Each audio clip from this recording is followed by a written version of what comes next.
Nicolas Sarkozy vous rejoint maintenant.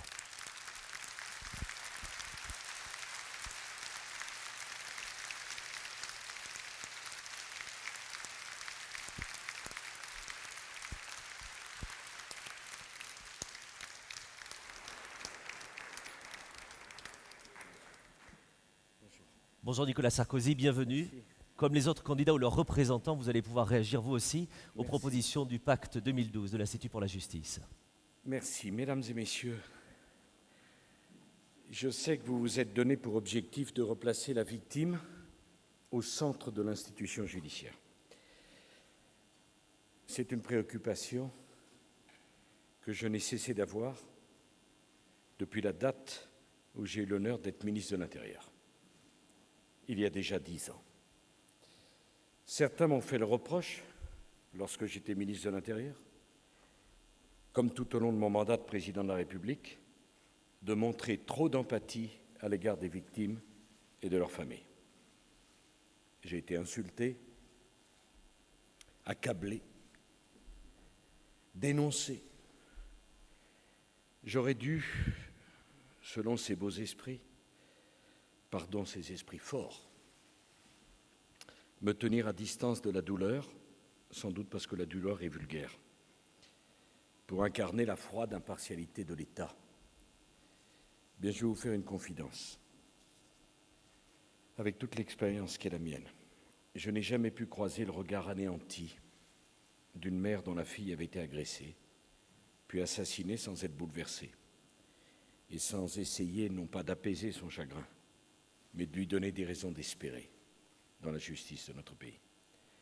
Je l'avoue, je n'ai jamais pu entamer un dialogue avec un père dont le petit garçon avait été retrouvé massacré sur le bord d'une rivière, sans essayer de chercher une issue, même imparfaite, à ce chagrin. Tout au long de mon mandat, j'ai tenu à recevoir ces familles dont l'histoire a malheureusement plus d'une fois horrifié la France, pour leur dire simplement que leur douleur et même leur révolte, j'allais dire leur colère, pouvaient être entendues au plus haut sommet de l'État, pour leur dire que ce qui avait ému les Français ne laissait pas indifférent le chef de l'État. Et à vous, je vais vous dire quelque chose, je n'ai oublié aucun des visages de ces familles que j'ai reçus depuis 10 ans. Je me souviens très bien du père de ce petit garçon violé et noyé dans la Nièvre, qui m'a demandé si c'était le ministre de l'Intérieur qui recevait ou l'homme, le père. Et parce que je lui ai répondu le père, qui m'a ouvert sa porte. Je n'ai pas oublié le dialogue que j'ai entretenu avec le président de l'association des victimes de ce monstre qu'est Guy Georges. C'est ce que nous avons discuté. Je n'ai pas oublié les parents d'Estelle, dont nous n'avons pas encore retrouvé le criminel. Je n'ai pas oublié l'enterrement de Nelly Crémel et de sa petite fille à mes côtés, qui m'a demandé, il y a des choses qu'on doit écouter, même quand elles sont medjovosées, parce qu'elles sont suffisamment fortes pour ne pas avoir besoin d'être criées. Et quand cette petite fille m'a demandé pourquoi on avait laissé sortir Patrick Gâteau, qui avait déjà tué, et qui, à peine ressorti, a retué sa mère. Et je n'arriverai jamais à m'habituer à cela. C'est une question de nature, de tempérament. Alors, au-delà de l'expression de la compassion, ce que j'ai voulu dire à ces familles et à ces victimes, c'est que la justice, cette justice que parfois ils ne comprenaient pas, était pourtant une justice rendue à leur nom. Et j'ai voulu rappeler aux magistrats que la justice est rendue au nom du peuple français. La justice n'est pas la propriété d'un corps indépendant de la nation. La justice n'est pas un corps en dehors de l'État. La justice est un corps dans l'État.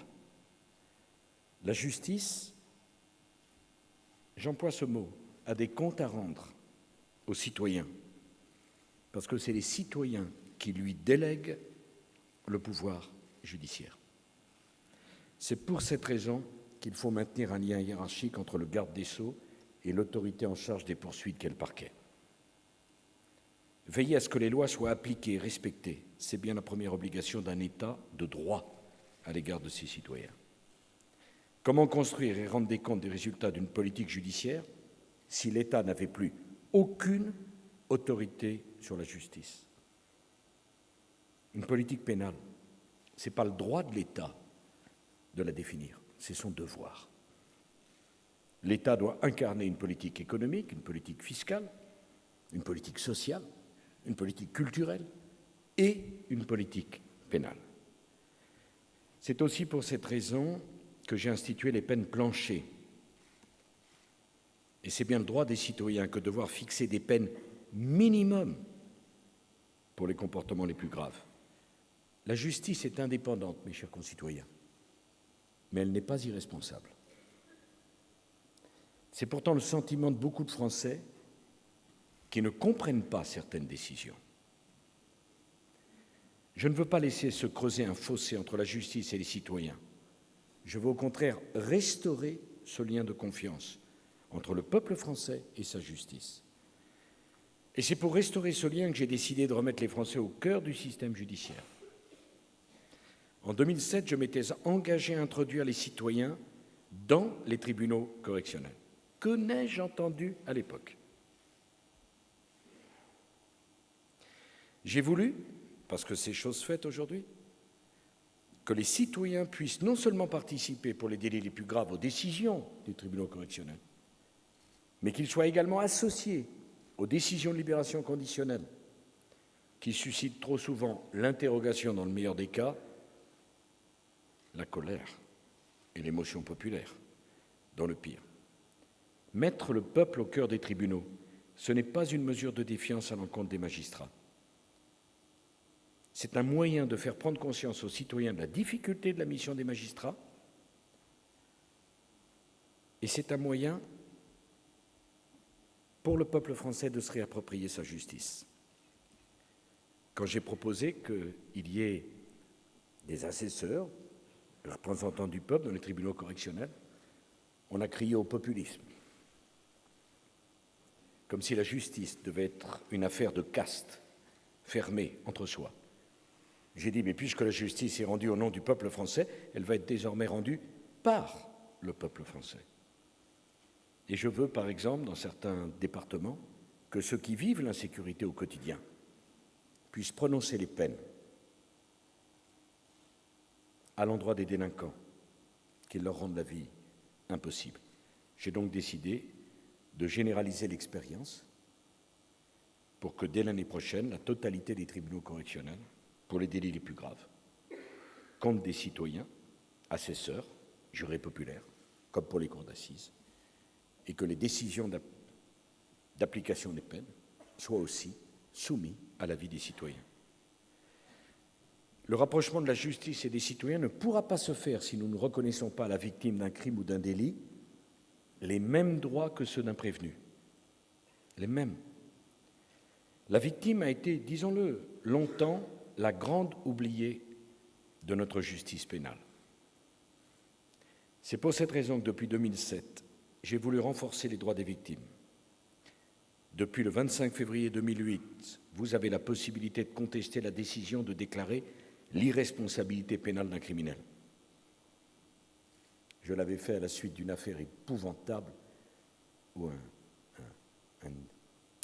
un monstre était rentré dans un hôpital psychiatrique, avait décapité une infirmière, avait laissé la tête sur la télévision, il faut dire les choses comme elles sont, et où les membres de la famille avaient reçu une décision de non-lieu, sans un mot d'explication. Oh, je m'en souviens très bien, je les avais rencontrés.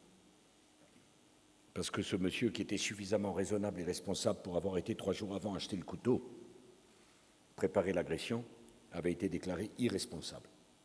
J'ai voulu que la victime puisse dire « je ne suis pas d'accord ». J'ai voulu également améliorer le recouvrement des dommages et intérêts au profit des parties civiles grâce au versement d'une avance par le fonds de garantie. Et puis en 2011, j'ai voulu que les victimes d'agressions sexuelles, quand même, puissent être informées de la libération ou de la mise à l'épreuve de leur agresseur. Mais qui peut imaginer ce que peut ressentir la victime d'une telle agression le jour où elle croise son agresseur? Personne ne s'était jamais soucié de ce traumatisme. j'ai mis en place la loi du 10 août 2011 pour éviter cela. Ces lois correspondaient à des engagements que j'avais pris, je les ai tenus. Il nous faut maintenant aller plus loin. Les victimes ne peuvent pas avoir moins de droits devant l'institution judiciaire que les mises en cause. C'est pourquoi je souhaite que la loi accorde un droit d'appel aux victimes pour les verdicts des cours d'assises et des tribunaux correctionnels, pour la détention provisoire et pour les décisions d'exécution des peines. Quand j'ai prononcé ces propositions, là aussi, torrent de critiques. Si vous saviez à quel point ça me laisse indifférent. D'une certaine manière, ça me rassure. Parce que ceux qui critiquent ont critiqué toutes mes initiatives, et moi je ne veux pas agir pour eux et parler pour eux. Parce qu'un jour, peut-être, le destin, hélas, je ne leur souhaite pas, les mettra dans la situation où vous êtes trouvés, vous. Et ce jour-là, ils comprendront sans doute combien ils avaient tort de parler si mal, avec si peu d'humanité, de la victime. Il me semble également normal qu'une victime puisse s'opposer à la demande de libération conditionnelle de son agresseur, si elle sent que son intégrité physique est menacée. Il est naturel de s'occuper de l'agresseur, de sa personnalité, du pourquoi et du comment. Mais on n'a pas le droit d'oublier la victime, sa personnalité, le pourquoi et le comment. Et la longue expérience qu'est la mienne m'amène à vous dire qu'il y a deux traumatismes pour les victimes. Le traumatisme violent de l'agression, mais un traumatisme aussi violent encore, plus sournois, qui est le sentiment que tout le monde se moque d'elle, qu'on l'oublie, qu'elle a eu tort de se trouver sur le chemin, comme si, en plus d'avoir été agressée, elle devrait s'excuser d'être la victime. Alors je mesure le bouleversement de ces mesures que je propose dans le fonctionnement de nos tribunaux, mais ces mêmes tribunaux, je veux leur rappeler qu'ils sont là pour rendre justice à ceux qui ont été victimes d'un crime ou d'un délit, qu'ils ne s'installent pas dans des habitudes, surtout lorsqu'elles sont mauvaises. Je veux aussi que les condamnés participent de façon plus importante à l'indemnisation de leurs victimes. Aujourd'hui, dans la mesure où les condamnés sont le plus souvent insolvables, c'est la collectivité, donc vous, qui prend en charge la plupart du temps le paiement des dommages et intérêts. C'est injuste. Pourquoi la collectivité prendrait-elle seule à sa charge le coût de la réparation d'un délit ou d'un crime? Les condamnés doivent participer à l'indemnisation. Désormais, tous les détenus qui travaillent en prison contribueront, même modestement, à l'indemnisation de la victime. Et je veux que toute personne condamnée pour un crime ou un délit, même sans partie civile, acquitte, en plus de l'amende prononcée si celle-ci dépasse un certain seuil de gravité, un droit de 10% qui sera affecté à l'indemnisation des victimes. Ce n'est pas une question d'argent, c'est une question de morale. Quand on fait cela, on ne peut pas le réparer, mais on doit participer à la réparation partielle. Depuis que les peines planchers sont en place, 37 000 peines de cette nature ont été prononcées. Ces peines, les juges ne peuvent les refuser sans avoir préalablement motivé leur décision. Le citoyen peut enfin savoir pourquoi les magistrats ont pris telle décision et pas telle autre. Si les Français m'accordent de nouveau leur confiance, j'étendrai les peines planchers à la réitération, car c'est aussi grave de multiplier les délits différents que de commettre plusieurs fois le même délit. À travers la rétention de sûreté, nous avons également rendu possible le maintien en milieu fermé, en fin de peine, de criminels dangereux qui présentent un risque très élevé de récidive pour la société. Je veux renforcer la place de cette mesure en rendant obligatoire pour les cours d'assises de motiver leur décision d'ouvrir ou non la possibilité de recourir à la rétention de sûreté à l'issue de leur peine. Je me suis vivement opposé à M. Badinter sur cette question. Il y a la peine qui vient sanctionner la faute. Mais je souhaite qu'après la peine, il y ait la rétention de sûreté pour protéger la société. M. Badinter, ça ne l'intéressait pas. Moi, ça me préoccupe.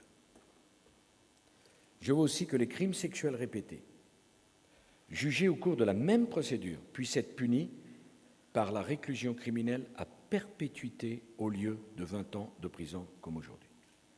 Je vais rappeler simplement un cas d'un monstre, Patrick Trémaud. 11 viols, 15 ans de prison. Et vous savez pourquoi? Parce qu'il n'était pas un récidiviste. Eh bien, à la sortie de prison, ce monsieur a repris sa carrière de violeur en Syrie. C'est une responsabilité de la société que d'empêcher cela. La fermeté, je n'ai pas peur de le dire, doit également s'appliquer aux mineurs délinquants.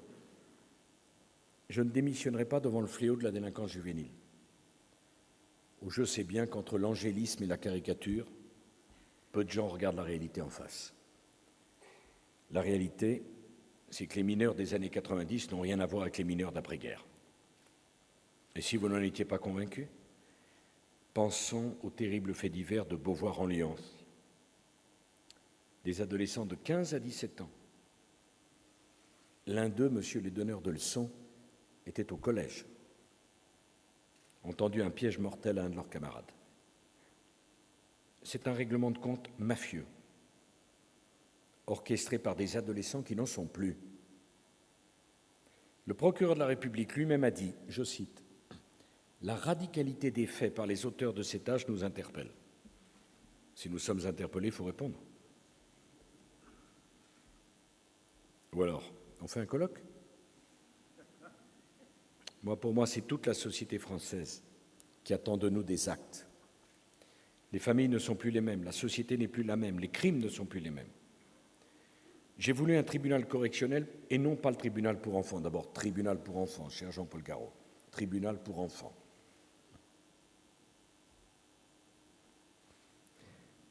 C'est le tribunal correctionnel pour les mineurs récidivistes de plus de 16 ans,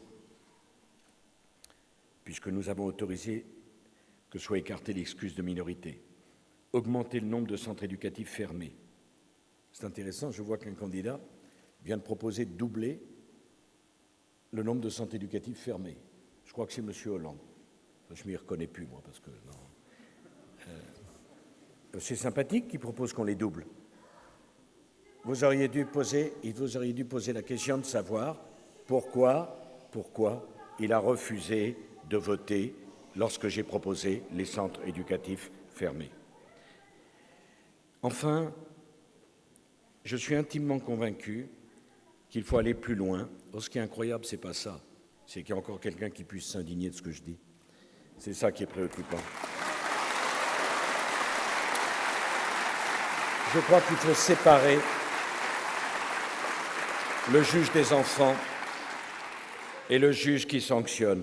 La fonction de juge des enfants doit être scindée en deux. D'un côté, le juge de la famille. S'il vous plaît, messieurs, dames, merci. Et d'un autre côté, le juge des mineurs. Je vais terminer parce qu'il y a des gens, décidément, qui sont plus choqués par ce que je dis que par la violence qui est faite aux victimes. Madame, on va se respecter, Je vais terminer en disant une dernière chose. Dans les propositions que je fais, la plus importante, me semble-t-il... S'il vous plaît, on va respecter, madame, comme on a respecté tous les autres candidats qui se sont exprimés, on va se respecter. Vous savez, j'ai l'habitude, je sais très bien où se trouve l'intolérance. Jamais personne ne se comporte comme cela. Moi, c'est tout à fait normal que des gens aient des avis différents, que chacun les exprime. Et vous, mes chers compatriotes, vous choisirez. Mais cette espèce de pensée unique, cette chape de plomb qui fait que quand on n'est pas d'accord avec la pensée unique, c'est tellement intolérable aux oreilles d'un certain nombre de gens qu'on ne peut pas le dire. Je les connais très bien, vous savez, je les connais très bien. L'autre jour, j'étais à Nantes. Vous savez, j'ai fait quelque chose de très grave, il faut que je m'en confesse devant vous, à Nantes. J'ai donc donné une interview au journal Ouest France. Ça n'a pas plu aux permanents de la CGT. Ils ont bloqué la fabrication du journal et empêché sa diffusion. C'est la conception de la démocratie. Cette dame est certainement très sympathique, mais enfin, elle peut quand même attendre que je finisse. Après tout, je suis président de la République. Je ne sais pas si je le serai la prochaine fois, mais à ma connaissance, je le suis encore. Après tout, je suis peut-être aussi représentatif qu'elle-même. Ça ne veut pas dire qu'elle a tort ou qu'elle a raison. Ça veut dire simplement qu'on doit accepter en campagne la confrontation des idées. Et je voudrais vous dire une dernière chose sur le nombre de places de prison. Parce qu'il y a quelque chose qui vous choque, et vous avez raison, c'est la non-exécution des peines, surtout les plus petites. Parce que c'est au début qu'on doit arrêter le processus. J'ai proposé qu'on passe de 60 000 à 80 000 places. Ainsi, nous serons dans la moyenne des démocraties. Alors, l'année dernière, puisqu'il m'oblige à les citer, je vais les citer, le groupe socialiste a proposé une proposition de loi qui consistait, elle était extrêmement originale, qui consistait à faire sortir de prison, enfin, à ne mettre en prison quelqu'un que si quelqu'un d'autre sortait. Bon, c'est une forme de ballon prisonnier, quoi. Hein, vous savez, bon. Moi, je pense une autre chose, c'est que doivent être en prison ceux qui méritent d'être en prison. Point. Voilà, c'est aussi simple que ça. Je voudrais rappeler juste un chiffre, c'est que 50% des faits de crime et de délinquance sont le fait de 5% de la délinquance. La vérité, c'est que pour l'essentiel, c'est toujours les mêmes qui empoisonnent la vie de la société. Je vous remercie. Nicolas Sarkozy, Xavier Bébin, qui représente l'Institut pour la justice. Monsieur le Président, une question. Comme vous le savez aujourd'hui, parmi ceux qui sont condamnés à une peine allant jusqu'à 2 ans de prison ferme, beaucoup sont assurés de ne pas passer un seul jour en prison, en toute légalité. Est-ce que vous trouvez cela normal? Non, je vais même aller plus loin. Ce fut une erreur. Que les choses soient très claires, je n'aurais pas dû laisser passer ça. Je considère que toute peine au-delà d'1 an doivent être strictement exécutées. Et je considère qu'entre la moitié et les 2 tiers de la peine doivent être exécutées. Alors, pour les peines de moins d'1 an, je ne suis pas opposé à des aménagements. À des aménagements. Bracelet électronique, centre éducatif fermé. Non, je vous le dis comme je le pense, parce que je ne suis pas satisfait non plus de la façon dont ça fonctionne en prison. Je l'ai dit pour le terrorisme et les idéologies poussant à la haine. Les prisons doivent être des lieux de privation de liberté et de sanction, pas des lieux où on subit soi-même des sévices ou des influences. Donc, la question essentielle de l'exécution des peines, elle est fonction du nombre de places en prison. Donc, nous allons passer de 60 000 places à 80 000 places, c'est un effort gigantesque, et ça permettra d'exécuter toutes les peines prononcées. J'ajoute un dernier mot pour les mineurs, ce qui est un problème, c'est que parfois un mineur commet un délit et il n'est jugé quand il devient majeur. Bon. Ce qui crée dans sa tête et pour la société un trouble manifeste. Donc ma proposition, c'est très simple, aucun aménagement possible de peine au-delà d'1 an. Deuxième question, Monsieur le Président.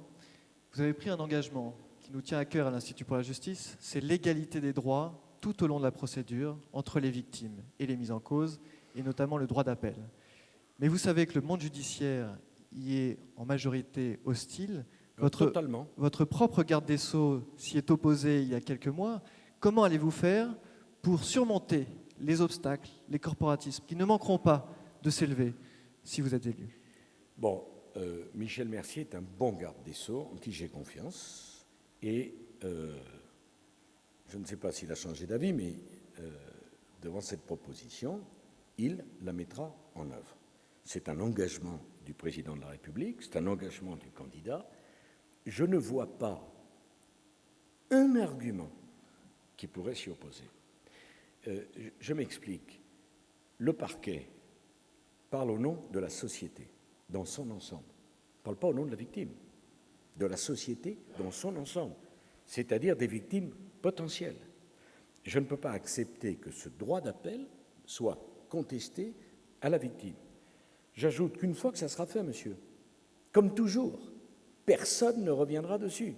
Lorsque j'ai créé le fichier des empreintes génétiques pour retrouver les criminels sexuels, Monsieur le Président, vous vous en souvenez certainement, j'ai été accusé d'être un dictateur.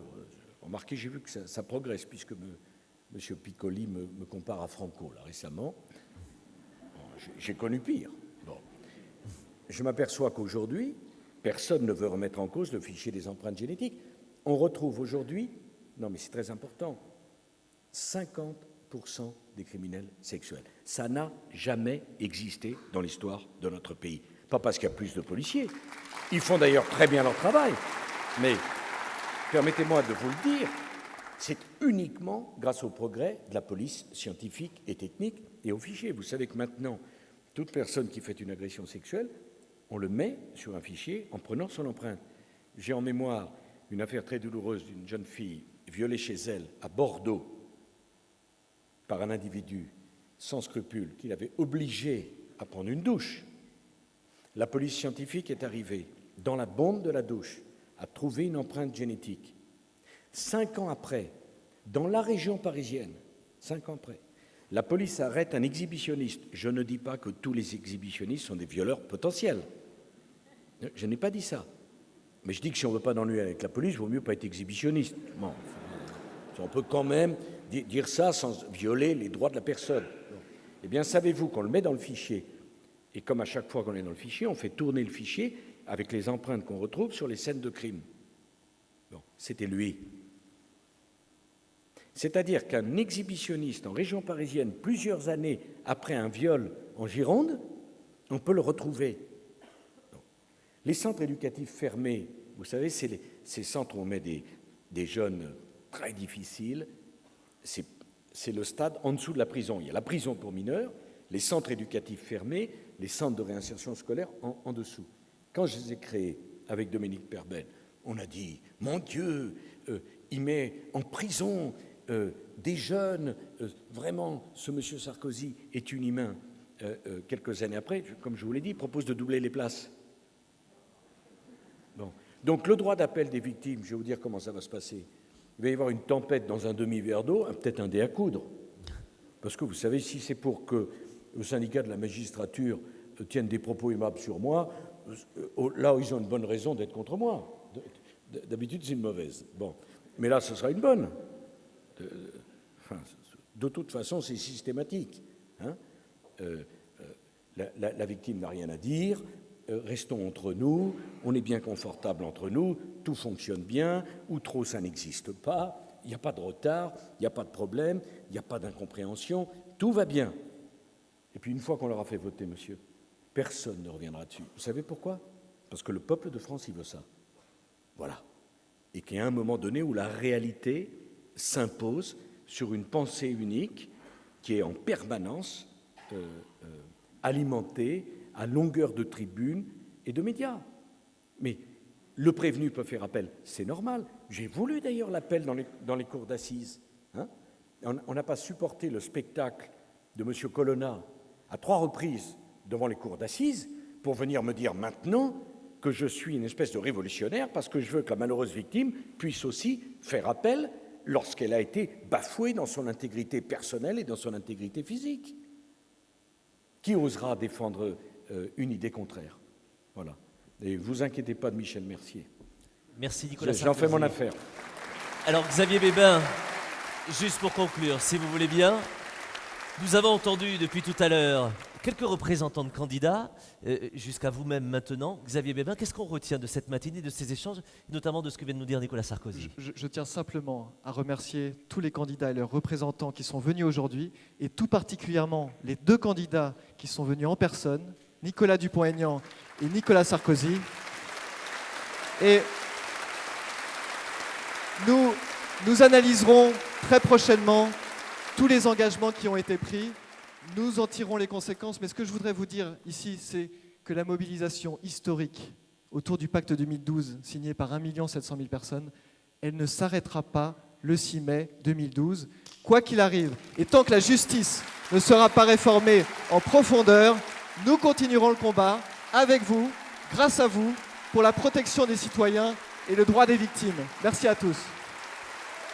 Merci Nicolas Sarkozy. Merci, Monsieur le Président. Si vous me permettez une chose, quand on est candidat, on est invité, on doit aller partout. Bon, c'est pas toujours désagréable d'ailleurs. Mais j'observe une chose, quand c'est des syndicats qui invitent les candidats, je vois tous les candidats se précipitant, faire assaut d'amabilité. J'aimerais qu'il y ait autant de considération quand c'est des associations qui n'ont pas vocation à défendre des statuts, mais à parler au nom de gens qui n'ont pas souvent la parole. Moi, j'ai été très heureux d'être avec vous. Nicolas Sarkozy, Merci à tous beaucoup. d'être venus. Merci à vous.